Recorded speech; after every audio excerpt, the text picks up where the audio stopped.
Okay, you tweeted this recently too. This was a retweet actually talking about how Bitcoin fixes the duck curve, which is a mismatch between periods of peak energy demand and periods of peak renewable energy production.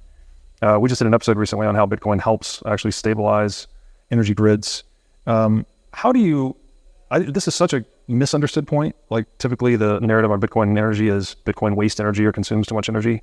Whereas I think the truth is actually kind of the opposite, right? It's stabilizing power grids and solving these market dislocations. How do you approach this topic for normies? I mean, you're trying to unpack kind of Bitcoin meeting energy and what the benefits are. Yeah, it's a difficult one because I think the energy market, we come at it from a Bitcoin perspective, so we're learning about energy markets, but it's its own specialized field that the average person or even the average savvy investor doesn't necessarily know much about. It's a niche market, but effectively it turns out that there are a number of factors that affect the energy market. One is most energy generation is built to overcapacity because they have to build for peak demand, which means that typically, in a given region, half of the power is like either pay somebody to get rid of it because they can't turn the power plant off quickly enough, or they just waste it. They don't use the capacity they have.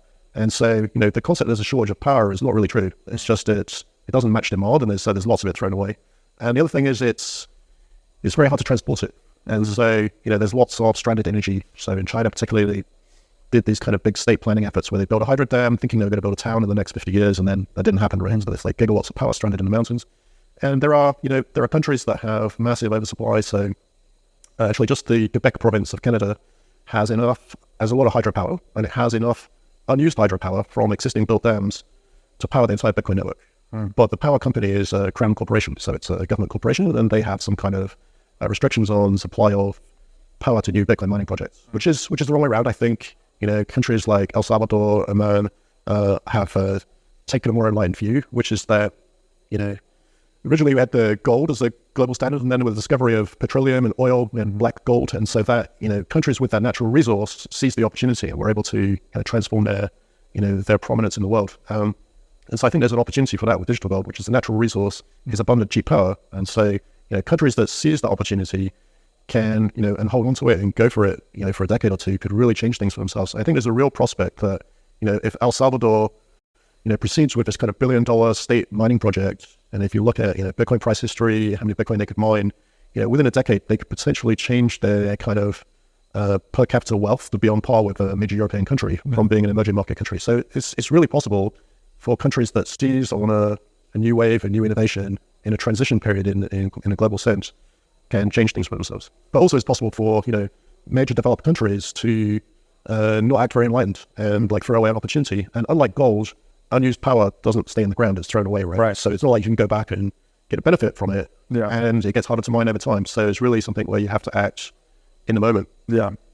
It's a great point. It seems like there's so much money being left on the table, right? Where energy is being curtailed or excess capacity is not being used. Well, I mean, I think the other point is, historically, for hundreds of years, access to power capacity is strongly correlated with the wealth of nations. Yes. And, it's true at any point in time, and it's true over time. And that stretches through the Industrial Revolution, and before gasoline, and into, power, nuclear power. And so I think we should have every reason to suppose that will continue in the future.